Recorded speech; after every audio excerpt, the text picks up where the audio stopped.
I'm going to take you through what over the last 25 years we have kind of developed and figured out actually creates the highest retention, the highest profitability, and the lowest turnover.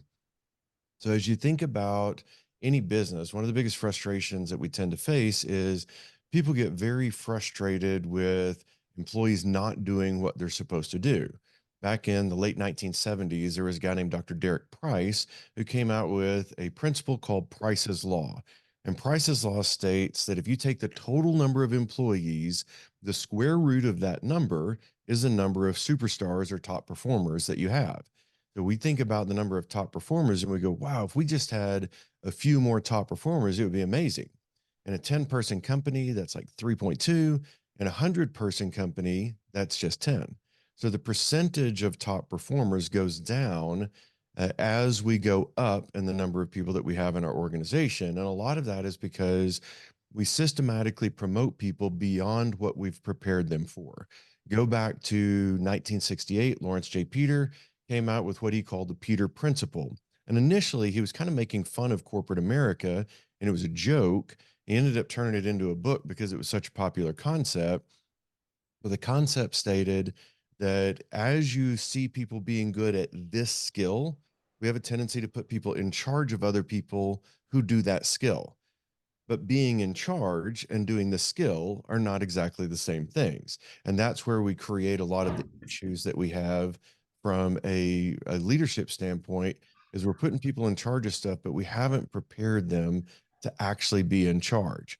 So thinking about how you're going to help people find the success that they've got, it's always going to be based on following a specific plan that helps people see the success that they could be. Once we can get them to that level of success, everything starts to work the way that it's supposed to. I can't take any. I can't take any credit. So, as you come in, it does not automatically mute you. So, if you see yourself unmuted and want to mute, that's great. And in a little bit, we'll do a Q&A. You can unmute for that, and I'll try to kind of keep up with the muting of people. We had about 50 people sign up for this, so we're about 30 people in here right now. So we're getting pretty close to the total number. We wanted to create an easy button. My history, just kind of looking back at how I got to where I am today, my first degree in college was in communication. So it was specializing in interpersonal relationships and how you create sociological connections. From that, worked for the state of Texas, and I ran a project called Project Rio in San Angelo. And it was the reintegration of offenders. So I had the opportunity to go to prison, work with men right as they were about to be released from prison, and then teach them how to behave appropriately in the workplace. Important life skills like don't stab your boss and show up for work with your pants pulled up. And I kind of joke about some of those things because I was amazed at how many times I had to explain how conflict resolution and how problem solving worked. Those were the two primary skills that those men were missing. We had a very good success rate. I had over 600 cases that I worked personally on a regular basis, which was a lot to keep up with. But we only sent 3 people back to prison in the 1 year that I was working for the state doing that. That was significantly better than any year prior to that, where the average was about 30% of the people. So we went from sending 200 back to only sending 3 back, and it was based on teaching 2 specific skills: problem solving and conflict resolution. In any situation, there's kind of an easy button that you can fix things with. After that, worked for the Boy Scouts and I designed training programs for them, specifically for their leaders to try to help their leaders engage more. Engage more with one another and then engage more with youth to get them involved in learning leadership skills and being successful. Got recruited by a consulting firm, ended up running their HR consulting division for a while. And then after figuring all of that out and getting pretty good at it, I ended up going into business for myself back in 1999. So I've been in business almost 25 years now. This will be year 25 this year. But we started experimenting with businesses and trying to figure out what are the specific things that get us to where we want to be. And there were 4 basic things that got people to be successful in any business. I had a business partner in the beginning that was an industrial and organizational psychologist. I went back as he was retiring and got my psychology degree as well, my master's in that, to make sure that I could continue down this path. But what we discovered is the very first step in building the perfect foundation for your business is, how are you developing your leaders? If we know, go back to Price's Law and go back to the Peter Principle, that we want more top performers, and top performers are the result of how they've been developed by their bosses.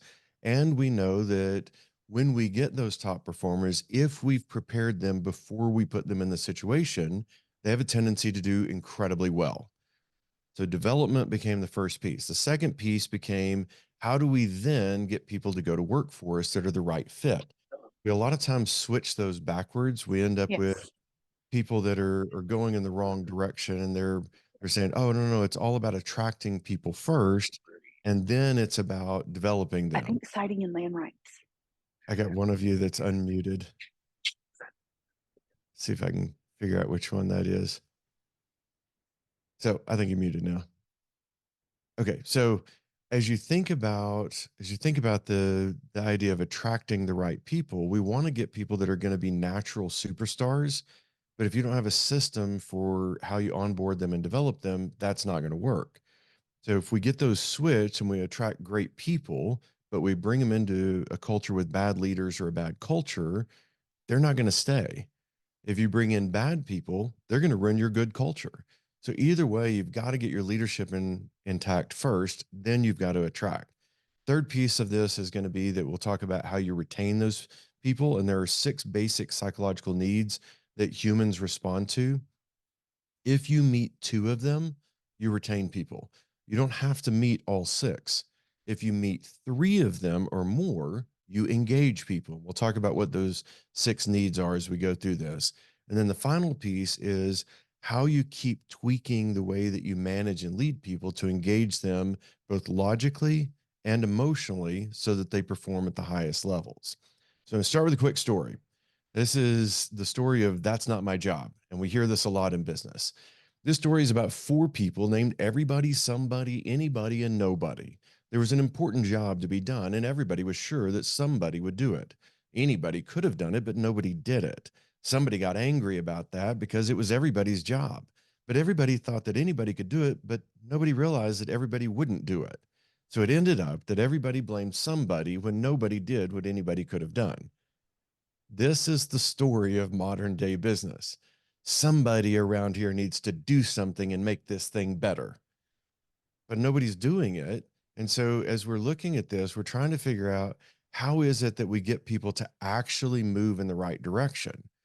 Everything starts with leadership. In the organizations where I've gone in and done leadership, but the top leaders don't participate, it's very difficult to get change to stick. In any organization where you go in and the top leaders do participate, they're just as engaged as everybody else. They set the example. Now, from a human neurophysiological makeup, you look at the human brain, in the cortices of the brain, the auditory cortex will have one receptor for every 10,000 visual receptors in the visual cortex. If you've heard the saying that a picture is worth 1,000 words, the reality is a picture or an example is worth 10,000 words. Leaders go first. They don't go last. They don't go, "Oh, well, I'm already in charge. I don't need the skill sets. I'm going to have somebody else do that." So it's really important to understand that whatever we expect from other people, it is our job. We go first and we set the example or set the tone for how things are going to work. Because otherwise, we end up with a whole lot of pointless drama in the workplace. 3 different areas psychologically that create drama. If I'm trying to be somebody else's hero, I'm supposed to be my hero, you're supposed to be your hero, but we're not supposed to be the hero to each other. If I'm somebody else's hero, think about it in the hiring process. I go, "Well, I know they've had 5 bad bosses in a row, but it's different. I have such a better company. They'll do great. I'll save them." The moment we try to save somebody that doesn't want to be saved, we're saying, "You must be a victim because you're not good enough to take care of yourself, and you need somebody like me to take care of you." If we want people to be empowered, we can't look down on them. We can't assume the worst or assume that they're not capable. So playing the hero to somebody else forces them to play the victim role. People who play the victim role are looking for somebody to blame, a villain, and somebody to save them, a hero. If we think of it from the perspective of we don't want anybody to be the victim, what we're doing is we're helping them understand how to be a problem solver. If they can learn how they're supposed to solve problems, they can accomplish anything. To get out of being the hero for somebody else, I have to care deeply enough about you that I respect your capabilities to do this job on your own. And a quick example, we heard back when the millennials started entering the workplace, which amazingly, a lot of them are in their 40s now. But back when they started entering the workplace, it was, oh my gosh, they have helicopter parents. That's the problem. Well, number one, you got to deal with whatever problem that comes your way. But number two, a helicopter parent was somebody that waited until the problem existed and then they would swoop in and save the day. They would play the hero to their kid. Working with some of the Texas Tech system, one of the things that I heard a dean say is, "Oh, we don't have helicopter parents anymore. We have lawnmower parents." And I go, "Okay, I'll bite. What in the world is a lawnmower parent?" So a lawnmower parent is somebody that is mowing down the problem so their kid never even knows that there was a problem. One of the big things that they were facing is parents doing kids' homework and logging on, watching the lectures and the online classes, doing the homework. And this was all during the pandemic when everything went remote. And I remember thinking, my parents didn't even go to college with me when I registered. My kid, when they wanted to go to college, I'm like, fantastic. We'll go down, we'll do the orientation. And then they took it from there. If I'm their hero, they have to be my victim. So we don't want to create that. So a caring respecter is not a hero, they are a guide. They are somebody that says, I'm here to guide you and develop you and invest in you, but I believe in you and I believe you can do this yourself. The villain, the victim, and the hero all faced a challenge. And we've faced a lot of challenges in business. It's the reaction of the person that determines how they face the challenge. So if we're looking at somebody who is playing the hero, when they face a challenge, they go, other people can't handle this. I'll do it for them. If the victim faces a challenge, they go, I'm done. I'm going to shut down. I can't do this. Somebody needs to come in and save me. When the villain faces a challenge, they go, this is unfair. I'm going to attack everybody because I shouldn't have been the one that was involved in this. So they're mad at everybody. None of those solve a problem. The way that we solve the problem is we start creating a better pathway or a better blueprint. Over the last 25 years, the time that I was at the consulting firm, plus the 24 and a half years that I've been in business myself, we started mapping out what actually creates forward momentum. And we figured out that supervisors have the most direct contact with employees, but they don't need 50 skills to be good at being a supervisor. Just like with the men coming out of prison, there were two skills they needed in order for us to lower that recidivism or that return to prison rate. There's four skills that a supervisor needs in order to be good. Number one, they need to know how to leverage talent because most supervisors were never in charge of anybody or anything until they were promoted. And then all of a sudden, they've got to figure out how to empower people to get work done instead of just doing the work for those people. You'll see a lot of struggle in businesses where supervisors are like, well, I just don't want anybody to fail. So I'm just going to do it all. And they micromanage stuff. I've only been doing this, like I said, for 24 and a half years on my own and for a while as a consultant before that. But I've still never met somebody that's like, oh my gosh, I would love to be micromanaged. Nobody wants to be micromanaged. They want to be leveraged. I want a boss that comes in and says, I know you're capable. Let's figure out what skills you need. Let's figure out a path to get you on those skills. And then let me turn you loose. I'm here to coach you and support you, but I'm not here to quote unquote micromanage you. As you're leveraging talent, you're figuring out what are the gifts and the strengths of a person and how do I capitalize on those so that they can actually win. Second thing on that with the leveraging talent piece, I want you to think about a manager or a leader that you've had that was absolutely fantastic, somebody that you would have followed anywhere. What you start realizing is it wasn't that they knew everything, it was that they knew you better than anybody else. And you felt known and appreciated and valued. A big part of getting people to be empowered to go in the right direction is, can I see the skills in them that maybe they haven't seen in themselves yet? And can I help them build a pathway to really master those skills and become truly successful? Then we go to building the team. Um, if you think about the way that we're building our team, there's four stages that Tuckman talked about, Dr. Bruce Tuckman in 1965. It was forming, storming, norming, and performing. And you correlate those stages of development, there's specific strategies with each level. To come together and form, you have to develop depth in your relationship. In order to storm, you have to figure out how to manage conflict in such a way that you make it non-offensive, because there's a lot of people that get easily offended, but it's almost always because it was an attack on them or you called them a name. So to keep that moving in the right direction, when you're managing conflict effectively, it is about behaviors and outcomes, but it is never about people. And that's the most important distinction that you remember, because Tuckman described even back in 1965, and it's still true to this day, according to Harvard's research, 8 out of 10 companies never make it past the storming stage.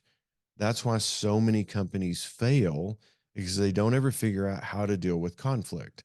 Years ago, I went and got certified as a business mediator so that I could mediate contracts and mediate between disputes with employees and companies.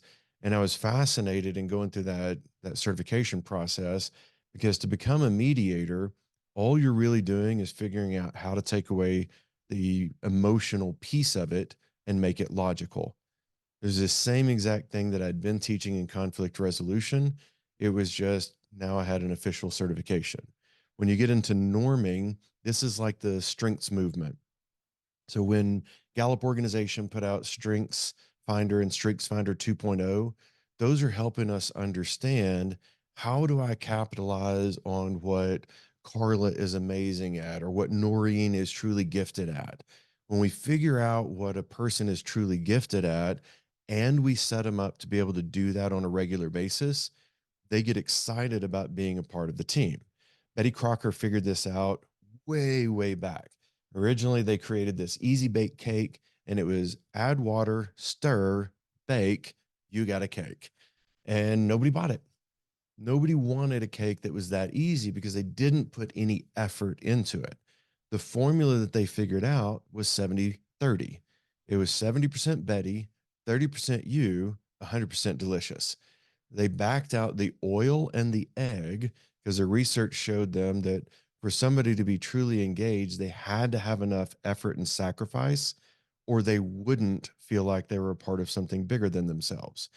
And capitalizing on strengths, if you can give people the chance at least 30% of the time to do the thing that they're truly brilliant at, you'll find that they're engaged continuously.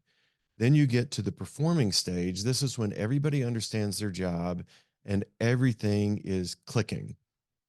If you think about the clicking of, I'm doing what I'm good at and you're doing what you're good at, and I don't want to let you down, that's the hallmark of a top performing team is, I don't want to let anybody down.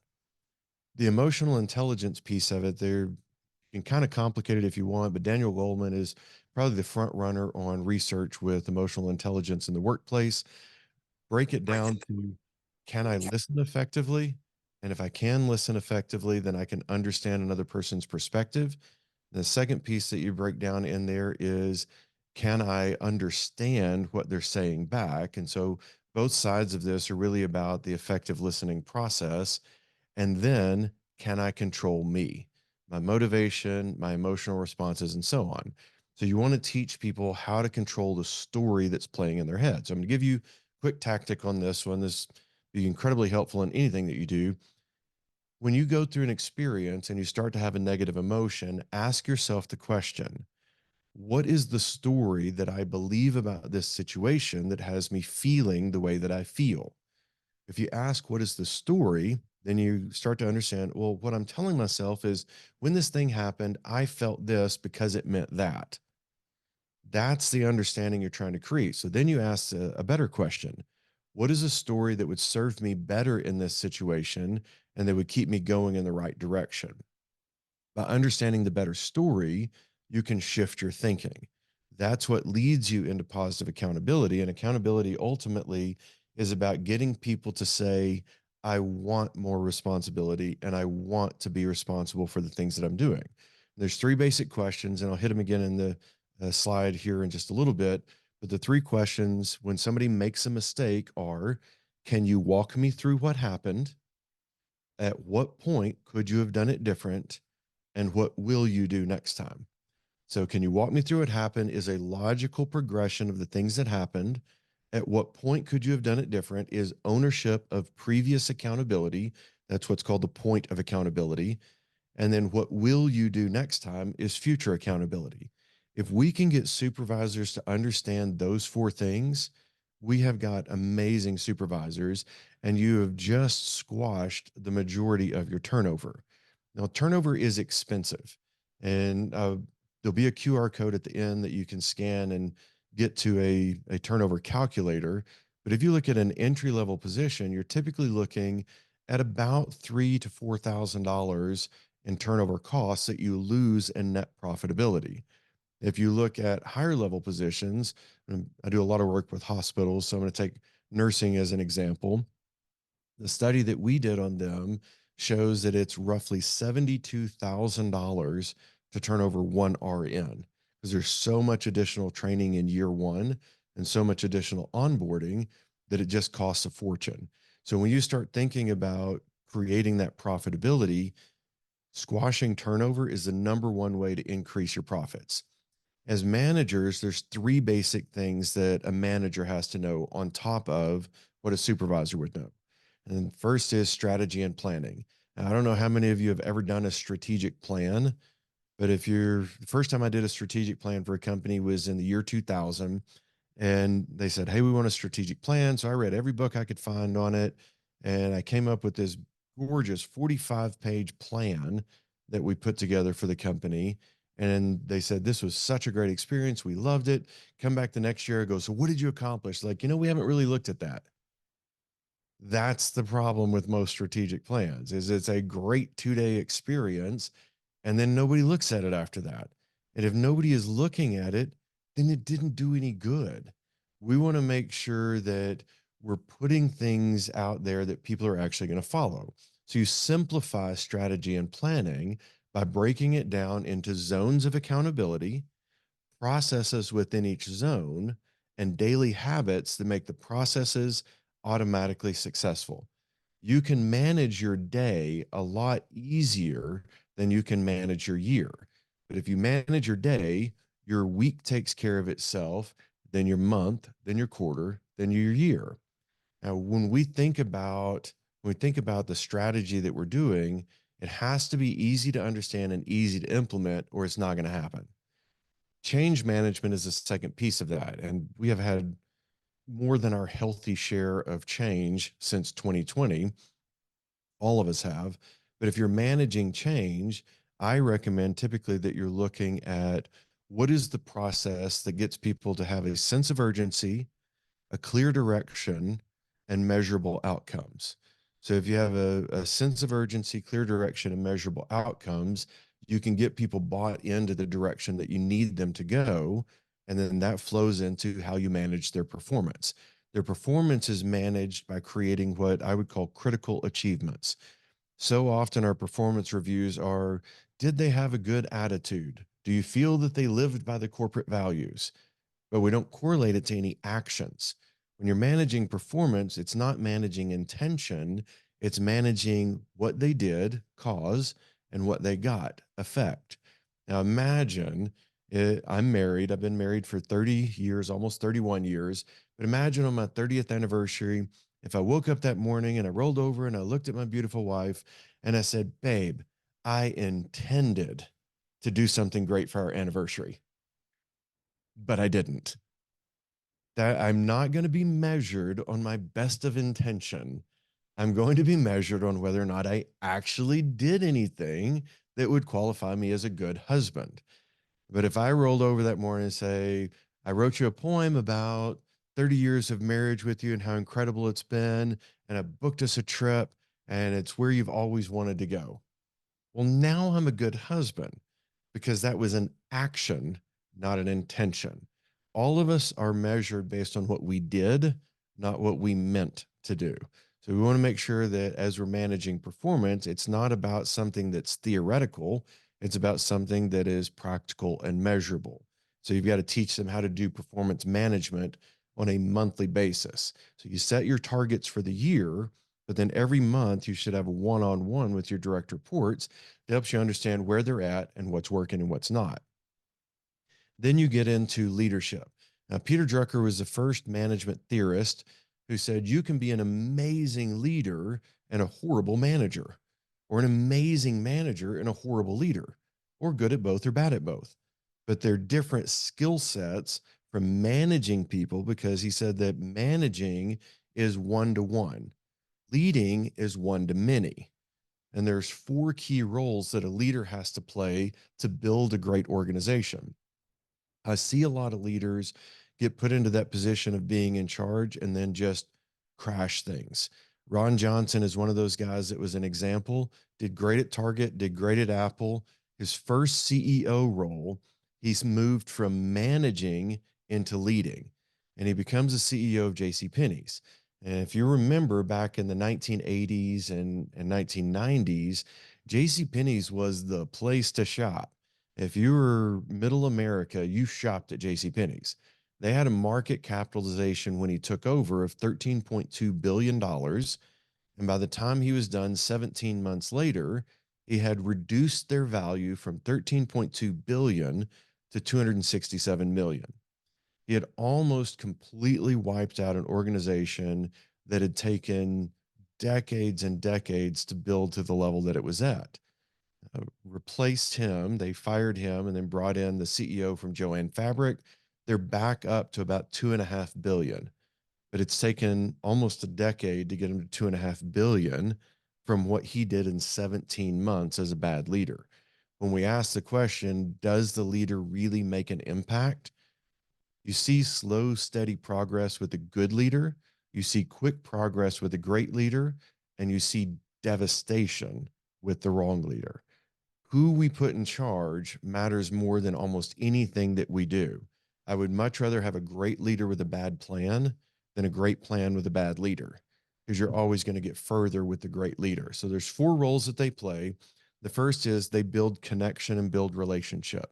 Woody Gilliland was the first CEO that I worked with when I went into business, and he was the CEO of Abilene Regional Medical Center. It's now part of Hendrick Health System in the Abilene area. And I noticed when I was in there doing work with nurses and doing work with other people, he would get up every day and he'd walk around for 45 minutes to an hour. And I finally asked him, I go, do you just like to take walks? He goes, I'm doing MBWA. I go, what is MBWA? He said, management by walking around. He said, if I don't connect with my people, I don't know what's going on. I have to build depth of connection. That is understanding and embracing the diversity of people.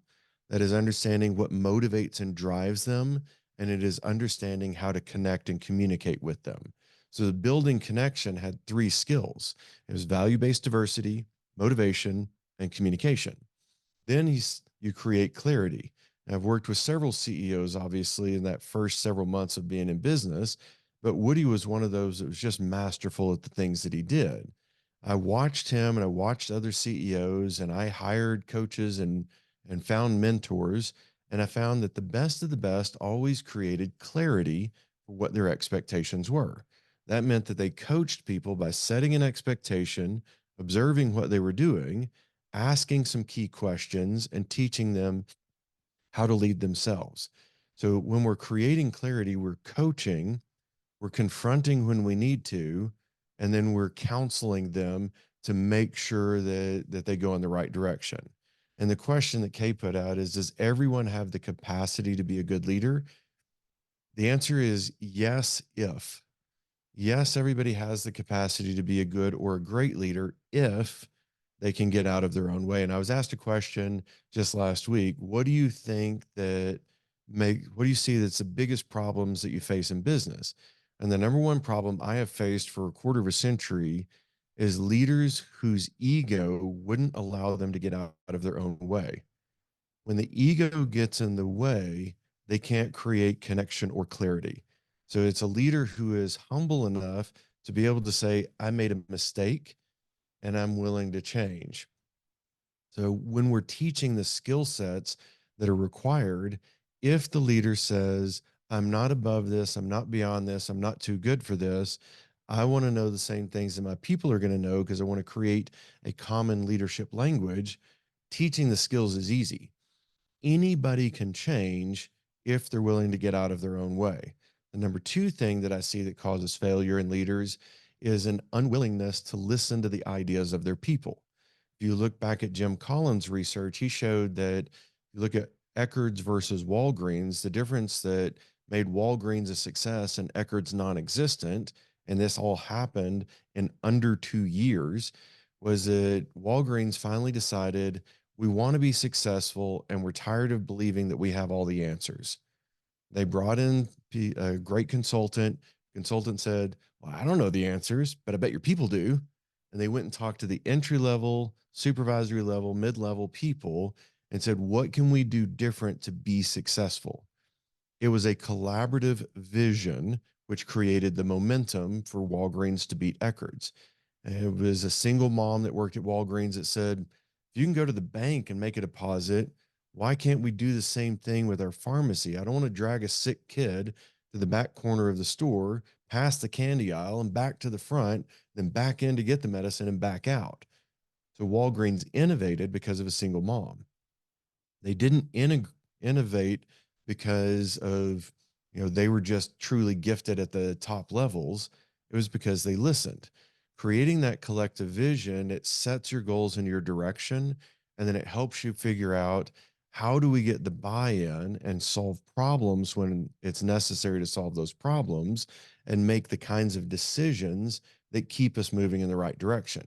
So the three skill sets in creating momentum were setting goals, addressing problems, and making decisions. And it's amazing how business acumen or effective decision making has such a pivotal role in whether or not people can actually succeed.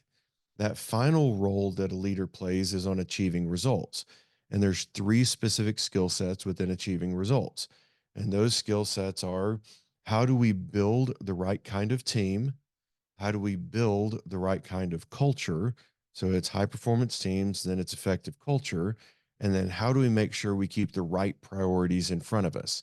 It isn't about managing time, it's about managing what you allow into your time or priority management. And that's what makes the biggest difference. So a lot of what you're trying to do in any business is you're trying to say, how do we set ourselves up to win at the highest level and at the quickest pattern? Something that has shifted significantly with the younger millennials and with Generation Z is they're very much into community and they're very much into micro learning. They don't want to sit in a 3 hour course or a 6 hour course and try to learn what they need to learn. What they want to do is figure out, can I work with the kinds of people that I like and learn from them more than just from an instructor? Then can I integrate that learning into my everyday practice and can I get it in bite-sized chunks? The research is now showing that 5 to 10 minute trainings on a daily or weekly basis are producing higher results than going to a once a month course. Now, this is good and bad for people in my industry. The bad part is we've kind of been set up for the last century or so to bring people in, do a training, send them out. So we've had to innovate and figure out, how do you deliver micro learning on a consistent basis so that you create the right kind of community within your own business, as well as an expanded community where people get to work together and learn from each other. The objective is in-house expertise. The objective isn't, oh, we always have to rely on some outside person to come in and fix a problem and make us okay. So during the pandemic, we created a new way of doing things based on that. Even though my love is for doing this, I love to train, love to be in front of people. The reality is, if I can deliver 5 to 7 minute typically trainings and it's delivered once a week, and the person simply shows a video, leads a discussion, applies the information, we're moving ourselves to the highest retention possible, which is 90% retention on things that are learned. If you learn it, discuss it, and then apply it, that puts you at 90%. If you hear it but do nothing with it, that's 30%. If you hear it and discuss it, that's 70%. Hear it, discuss it, and then do something with it, that's 90%. That's based on research from originally it was called the cone of learning. Eventually they changed the name because it sounded weird to the learning pyramid, showing how you move people up that ladder of learning to get to the highest retention and application. All of this goes together to create the culture that you have. Think back to when things were going particularly well for you in any organization, you have alignment in values. So, who you are and who the company is, you just fit. We love working with people that are like minded. You understood what was expected of you. So, you had a consistent workflow and you got good feedback from your boss.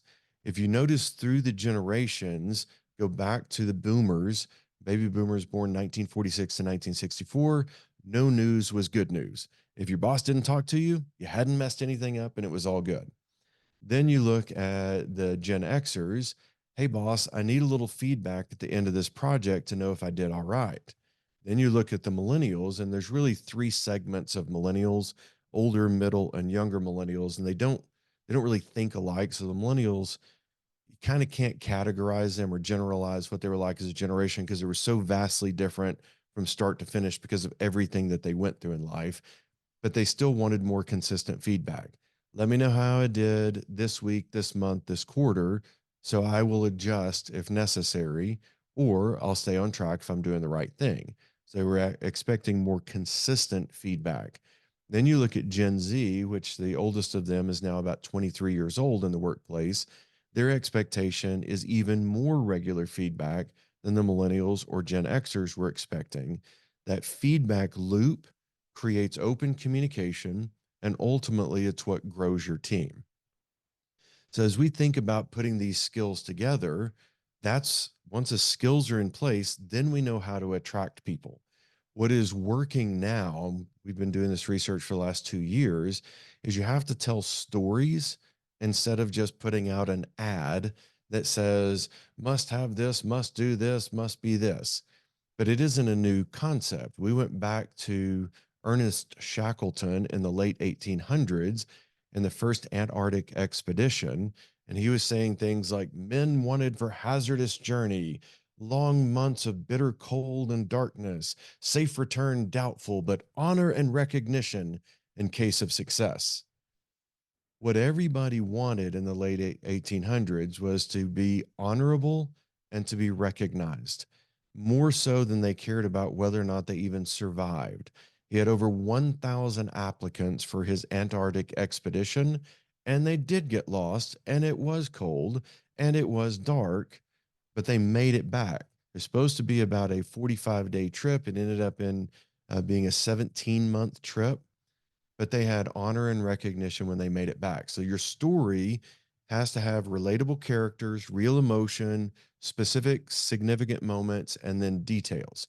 So the questions that get you to how you place your ad are you the kind of person who that makes you a relatable character, who loves adventure, who is seeking an opportunity to make an impact, that kind of stuff. And then somebody that says, well, what I love about working here is this, because my company invested in me by doing X. If you want to find your ideal future just like I did, here are the steps to follow. So you're starting with the kind of person that's identity, and they become the relatable character in the story. Then, what I love about working here is this. What my company has done for me is this. If you're like me and want to find your ideal future, go to this address, apply for the job. We'll set you up for an interview. That has significantly increased the number of applicants that we've gotten for the clients that we've worked with on this. because now people are applying based on emotion and identity. What we want is people who fit. And if we can figure out their fit in four key areas, then we can move them in the direction of being the best of the best. The first fit that you look for is, do they fit the job? You want to use behavioral or situational interviews for this, background checks, and the right assessment that matches up to what a top performer looks like in the job and what a potential candidate looks like in the job. For example, in a behavioral interview, you might say, tell me about a time when, or you might say, here's a situation, how would you deal with it? So behavioral is about their history, situational is about giving them an example and then them telling you how they would handle it. What we care about is what they would do, not what their vision is or what they would intend to do, but how they've handled it or how they would handle it in the future for us. Second type of fit is fit within the culture. You want to make sure that their drive, their pace, their energy, that matches us. If you're a high pace, super driven organization, the last thing you want to do is hire somebody that goes, I just like to go as slow as possible to make sure I got it right. That doesn't work. So startups are a lot of times high pace, high energy, high innovation, and they're looking for other people that are just like that. A steady organization, somebody that's been in business for 50 years, that they just want to make sure that they maintain and they grow at a 3% growth rate per year. You don't want those high innovators. What you want is somebody that is a steady pace, that is lower in energy. And it's not that they don't do things, but they don't like to do things that are erratic and that they match up to what you're looking for. So you're looking for cultural fit based on the personality of the person. Then you look for fit with the boss. If we know that most people quit their boss, we want to make sure that the boss feels like that they fit with this person and vice versa. So what Tony Hsieh started at Zappos, which I thought was just brilliant, is he gave people an out at the end of the interview. And you can do this in several different ways. This would be what you would call a conditional offer of employment. So Shea did it by saying, here is a check for $2,000 to not take this job. If you don't feel like you're a fit, here's 2 grand. Thanks. You can walk. They only did that on the number one pick that they had for the position. A simpler way to do that, maybe without risking the 2 grand, is to say, here are our non-negotiables in this job. We'd like for you to offer the job, but I want you to take 24 hours and think about it. If you decide you want the job, just sign the conditional offer, shows what it pays, what the hours are, what the expectations are, and these three non negotiables. You have to commit 100% of the time to hit these three. If you want the job, sign it, bring it back after 24 hours. You have up to 72 hours. If you don't see you in 72 hours, we just know that you didn't take the job. So it gives them a way to just not take the job if they're not going to commit to the things that you want. Doesn't cost you any extra money that way. I mean, if you had Zappos kind of money, definitely offer them the 2 grand. That would be an interesting thing to see. But for most organizations, they're not going to offer people money to not take the job, but just offer a, here are our 3 to 5 non-negotiables with the rest of the job offer. It's conditional on you committing to 100% of the time those non-negotiables. And they're typically things that are not in your job description. So for us, it is be on time every time. That's one of my non-negotiables when I hire people. Second non-negotiable is anytime you're with the client, you have a good attitude. I don't care what's going on in your life. When you're with the client matters. So you're going to make sure your attitude is right. And so you put things like that in there that are not in your job description, but they're the things that you typically fire people for. So if you can address the non-negotiables up front, makes it much better. And then the fourth fit is mindset.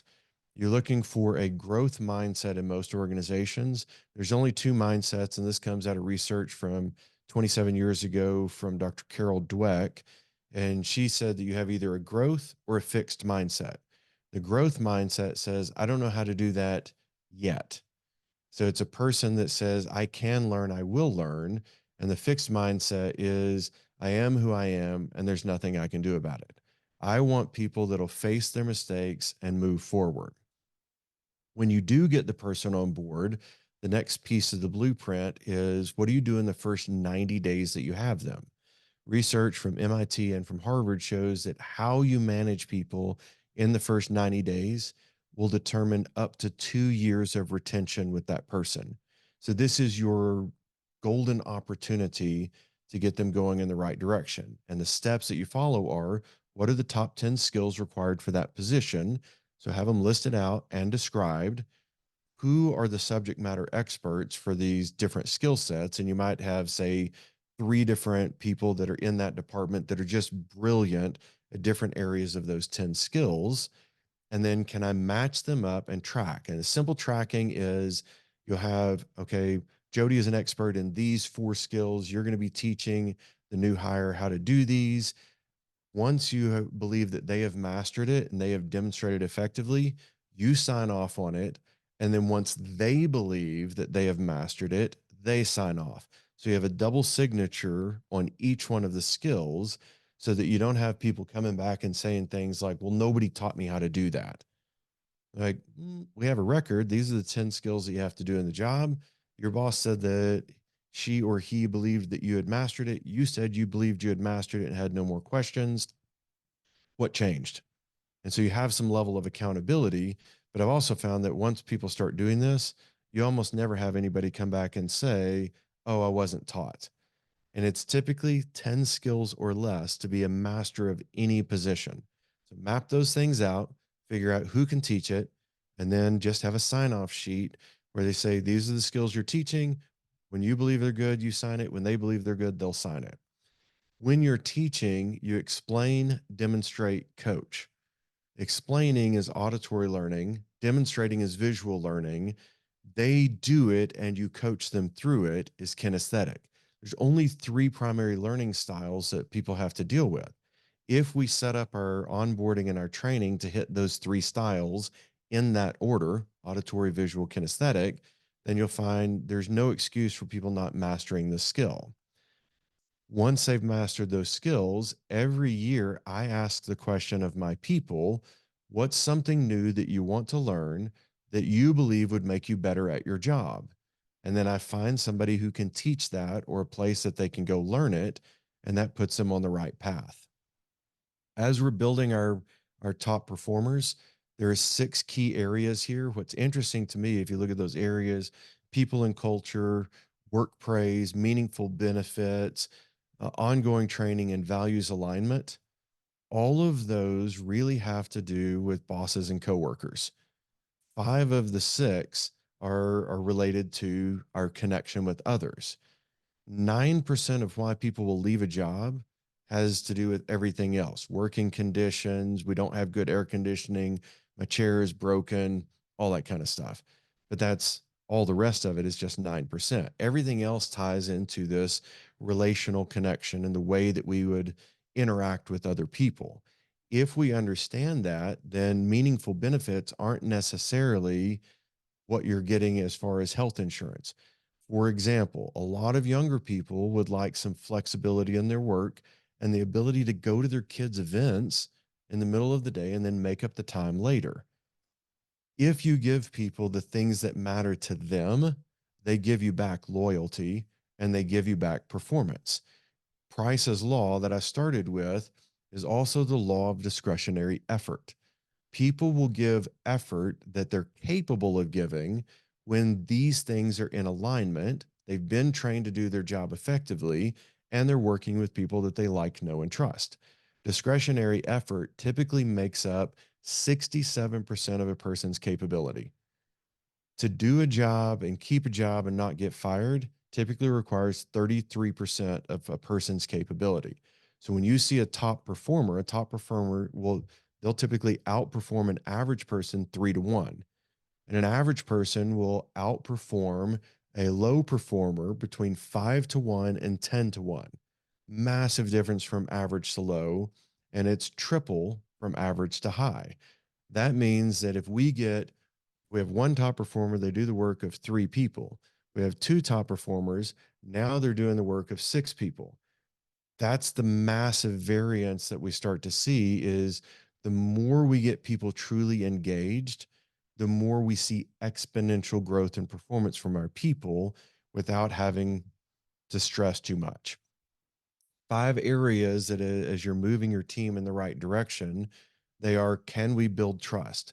The number one way to build trust is listen to your people. When I was in college this is back in 1993, and I had just gotten married. It was right before my senior year.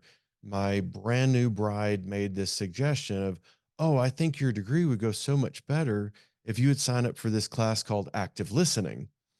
And I just thought she was being helpful. Turns out I wasn't a very good listener, and I needed to learn the skill sets of being a good listener. That 16-week course can be broken down into 4 specific steps. Focus on the other person and avoid distractions. That is difficult because we live in a hyper distracted world.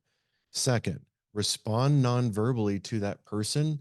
So you're demonstrating that you are actively involved in the listening process. Third step, ask good questions to deepen your understanding of what they're talking about. And fourth step, reflect back to that person your version of what they said when it feels necessary. You don't need to at the every end of every sentence go, so what you just said was this. That just becomes annoying. It's when there's emotion involved or when you need to check for understanding. That's the 2 times that you reflect back what you heard, but you put it in your own words. Patrick Lencioni, in his book, The 5 Dysfunctions of a Team, he talks about these 5 areas. When I went through the training on the 5 behaviors, it was, how do you build trust? How do you create positive conflict? How do you get commitment? How do you create accountability, and how do you create the outcomes or the results that you're looking for? When we move through these 5 stages, it correlates to Tuckman's forming, storming, norming, and performing, and it puts us in a place where we can truly be successful. To keep people motivated and moving in the right direction, I'm going to blend 3 different theories here together because they all go together. But Maslow's hierarchy of needs is the pyramid in the middle: physiological safety, belonging, esteem, and self actualization. What he described is that right somewhere in the place where you feel that sense of belonging, it moves from external motivation to internal motivation. Herzberg's 2 factor theory, he said right in the center, we go from maintenance needs to motivational needs. A maintenance need is, if this is taken care of, I'm good, but it doesn't make my motivation go up. If it's not taken care of, I'm not good, and it does reduce my motivation. So we think about the way we set things up for our employees when we're building the right environment, the right leadership, and the right culture. If we take care of, they feel mentally, emotionally, and physically safe, and they start to have a sense of belonging, and they are physiologically good, we pay them enough that they can afford a place to live and food on the table, then that's just what's required to not be bad. Once they have a sense of connection and belonging, so they don't just belong to the company, they belong in a team. The belonging in the team, I feel good about me, I feel good about them, and I feel actualized. So I'm doing something that is purposeful and matters to me. That's what moves them towards that top factor of being truly motivated. Alderfer did the same thing basically. Lower level is existence, middle is relatedness, top is growth. But you put them all together, all of them correlate to the same thing. There's a tipping point where it goes from external, us trying to do this as managers and leaders, to internal, my identity is now driving me to perform. When the identity drives them to perform, that's when everything starts to really click. The skill sets that you're using in that, positive conflict is about behaviors and outcomes or impact. Positive coaching is about expectations, behaviors, and questioning strategies. And then corrective counseling or advanced behavior change, creating accountability, is about the 3 questions. So I will send this out to you so you have a graphic of this. But the, can you walk me through what happened? At what point could you have done it different? And what will you do next time? That creates positive behavior change. And over the years, I've found that the more you can operate in frameworks, the easier it is to keep people moving in the direction that you want them to move. The more they have to just wing it as they walk into a situation, the more you have to intervene as a manager and leader. And you didn't build a blueprint, you just built a hope. I want the blueprint. I want the secret recipe so that I know that it works as often as possible. If you're baking a cake and you follow the recipe, you get the same delicious cake every time. A blueprint in leadership is the same way, and that's why you follow the frameworks. So I'm going to open it up to any questions. I wanted to save just about 5 minutes, and I'll stick around afterwards as well for anybody that has questions. But if you scan that QR code, that'll give you a little bit more information, as well as ensure that I get you the recording of this afterwards. But if you sign up on that form today, it'll show you how to calculate your turnover, and it'll give you an Excel spreadsheet that you can use in house or the online version of it if you want to just fill it out online to see what turnover costs for your organization. And it'll also give you a little bit more depth on how that learning pyramid works and how micro learning is really changing the game when it comes to creating in house expertise. So I will open it up. If you have any questions, you can throw it in the chat or you can ask it. Just unmute yourself and ask it. Uh, we do have a couple of comments that I didn't necessarily address in there, but I really liked what Noreen said. Once you teach someone to carry their own water, they'll learn the value of every drop. And I had never heard that quote until today. So I love that quote. Thank you for adding that in there. Any questions you've got? I know I threw a lot at you in a 55-minute window there. Quick recap. You have to develop your people. Then you have to attract the right people once you've developed your managers and supervisors, managers, and leaders. So then you attract the right people using story. I just made balloons go off. I don't know how I did that. And once you have attracted the right people, then you want to retain your top performers. I did not say retain all your people. It is okay for your non-performers to go away. And then the final piece of it is you want to engage people so that they give you discretionary effort. And that's done through the way that you motivate, the way that you coach, and the way that you confront, and the way that you counsel. So that's kind of all of those. It is a ton of information, but I have your emails from your sign up. I will get you the copy of this, and I would love to answer any questions you might have. My email is on the screen there, jody@jodyholland.com. We also would love to talk to you if you're open to it about how we can help you and your organization be more profitable, higher performance, and lower turnover. So feel free to reach out if you have any questions for us at all. But if no questions, I thank you guys so much for all the participation. Thank you for the comments. And I'm here if you need us.